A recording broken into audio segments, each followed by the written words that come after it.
All right, here we go. Today we're going to work with charcoal. I'm working with an image on my computer of a sphere. You guys have that pushed out in Schoology for you. I took that from an actual sphere here in the classroom, but working from the photo is going to make it a little easier to see those values and flatten that 3D object down to 2D. So I went ahead and already drew this to make the video go by faster. See, my shadow's a little off, but that's fine. And at your tables, you have a bin of supplies. You've got some black charcoal pencils, white charcoal pencil. They may or may not need to be sharpened. Got your own sharpener in there. This is a little blending tool. You can see it comes to a tip, it's rolled. And then there's some line charcoal down here. And that's actually what I'm going to use first. I like breaking this up into pieces. I find it a lot easier to work with that way. So the first thing I'm going to do is, looking at the computer, I'm going to find where the dark areas are on this object. I'll do my best to stay in the lines, but it is going to get a little messy here. Charcoal is a messier material, but it's really nice in creating value. So I'm using my favorite blending tool, which is my finger, to go ahead and blend that. You'll see that I'm using circular strokes because it's around objects, so I'm always blending in circles or curves, and I'm always applying my material in curves. And the darkest part of this object is right here. Okay, so I've got my photo up for reference, and I keep referring back to that. So real quick, we can already see that this is starting to look like it has some form. You have some erasers in there as well. These erasers are just for charcoal, just so that we don't get our charcoal on any drawings that you or other students do. So I'm going to clean up a little bit as I go.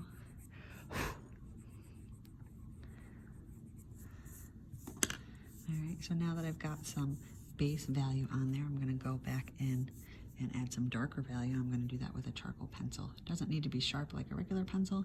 You just need to have some of the material showing. And again, I'm going to be using rounded strokes to curve up, and that's going to help our objects look really much more 3D. This is what we're going to be doing across our still life objects. Any round objects we have, we're just going to be following that curve and adding our values in.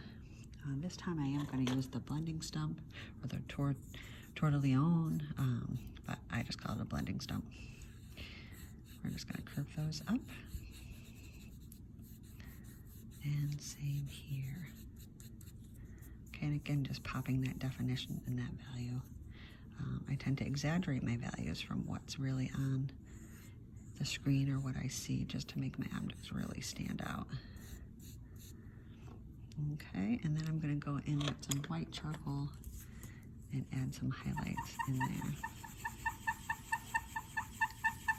So I'm just using some circles, bringing those circles down. Again, and always rounded strokes on a rounded object. And yes, it makes a horrible noise at times.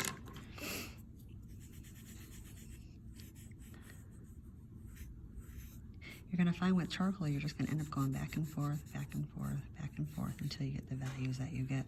Sometimes it happens quickly, and sometimes it takes a longer time. I'm going to go ahead and leave that there for now and start working on the background. Now our shadow is the darkest thing that we see here, so this really is going to need to be black. So I'm just going straight in with the charcoal pencil, being really neat on that edge.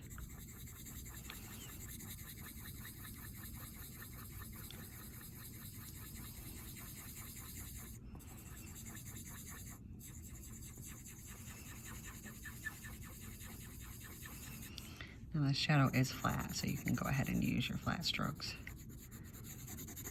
And you can blend going straight across. That will help the shadow flatten out. Getting really careful up close to that sphere. And the shadow does kind of fuzz out around the edges a little bit, so I'm going to let that happen. I do want to add a little value to the table. So I'm going to go in with my vine charcoal. That was the first charcoal I used, just to add some light value around there. It doesn't need to match the values in my image. I think that was purple paper originally. If I made it that dark, I would have to really make my sphere a lot lighter. So I'm just going to do that here. You can see now it's starting to get a little smudgy, so I've got some cleaning up to do. I'll go back with my white charcoal. Really work more carefully around the edges.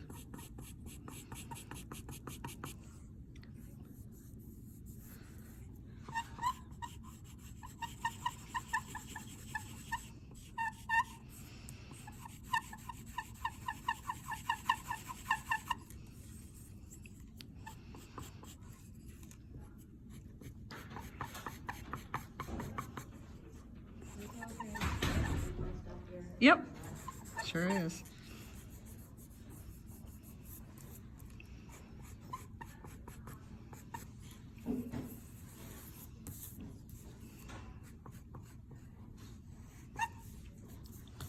All right, now I'm gonna go back with my eraser and clean everything up.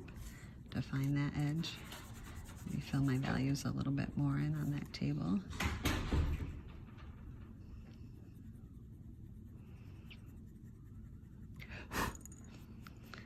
If you have your mask on, you're not going to be able to blow away the eraser dust. You can just tap it off on the table.